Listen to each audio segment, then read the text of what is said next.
Welcome to the Cellar Sessions with Beaver. Let's get this rolling.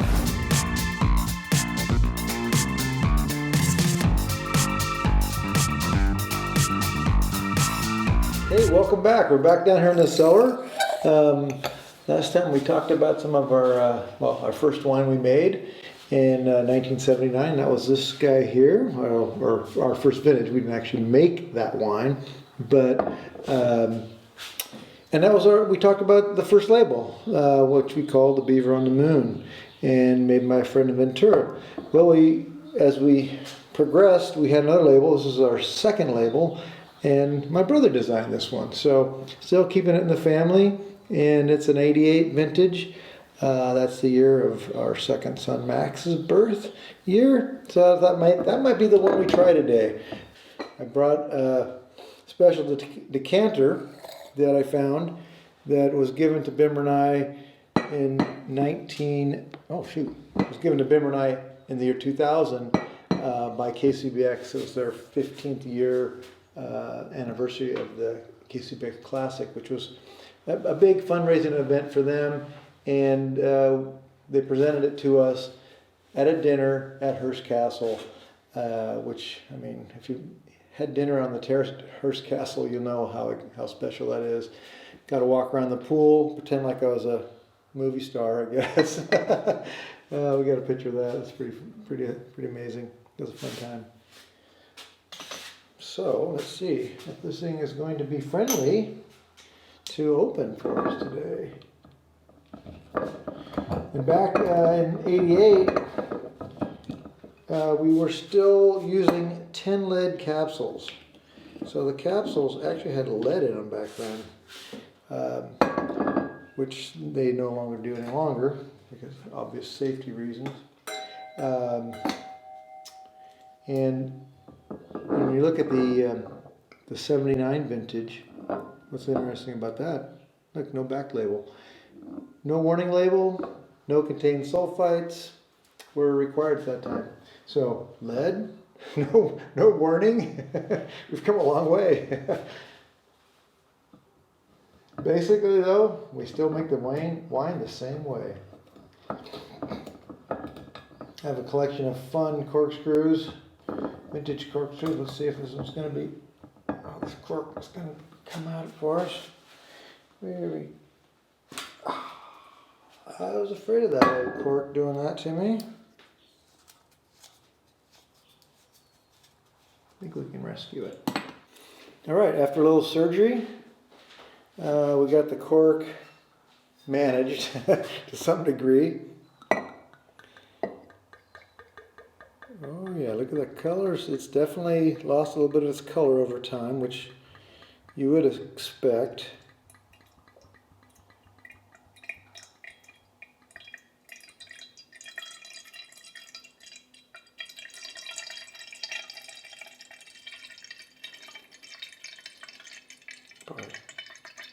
Just think this bottle's been waiting all these years for this moment,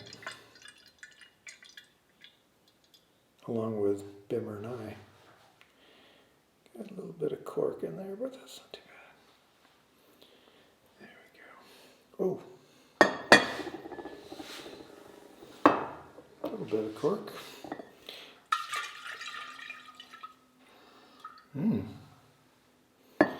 Quite a bit of fruit. Bimmer, want to join me for a taste of 88? What were you doing in 88? Having a baby. So, could be worse things to be having, I suppose.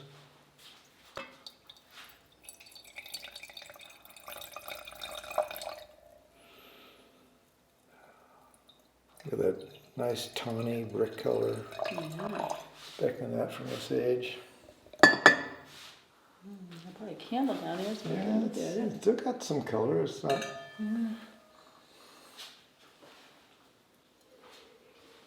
Still got some fruit in there too. That's not bad at all. Oh, not bad. It's great. Yeah, it is. You know.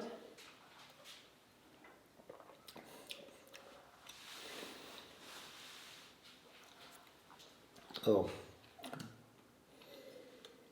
I'd say Different, got some definitely age you on would it. have no problem knowing this is a Cabernet by smelling it. Paso Cabernet. It's got loses some of the berry character. It gets a little more down to more earthiness. The brick color is nice. I mean, what are we talking? 88. That's 32 years. 32 years ago. Yeah. So it's been in the bottle Yeah, that's amazing. nearly That's 30 really years. nice. Need to do this more often. I would say if you've got one of these in your cellar, enjoy it. And I think it's a testament to what Paso Robles Cabernet can do. I know Gary Eberly likes to bring out ones from old as this or older, and just proves time and time again how well these wines age. We've said it for many years that even though they drink well young, they also have the potential to age. I know in this instant gratification society, it's hard to let something sitting down in the basement for 30 years, but time starts flying as you get older. So before you know it, you've got. Yeah, and I know we have quite a bit of this one, or compared to some other ones. This vintage is really nice. Yeah. This is always. We have to dig back in the memory banks to recall Yeah. what the weather's like. But was that the El Nino year? 88? I don't remember. I think I was 89. Yeah.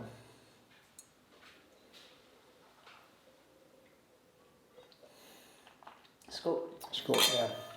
All right. Well, we'll see you on the next run. See what other things we can dig up out of the cellar.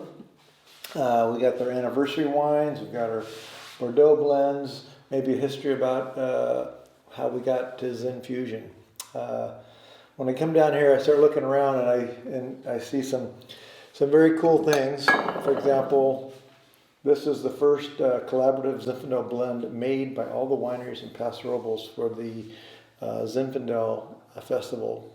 It was a brainchild of Richard Surratt, so we might have to dig into some of those. I've collected a lot of these bottles. Maybe not one this big for Bib and I, but we'll see. Yeah. Cheers. All right. Cheers.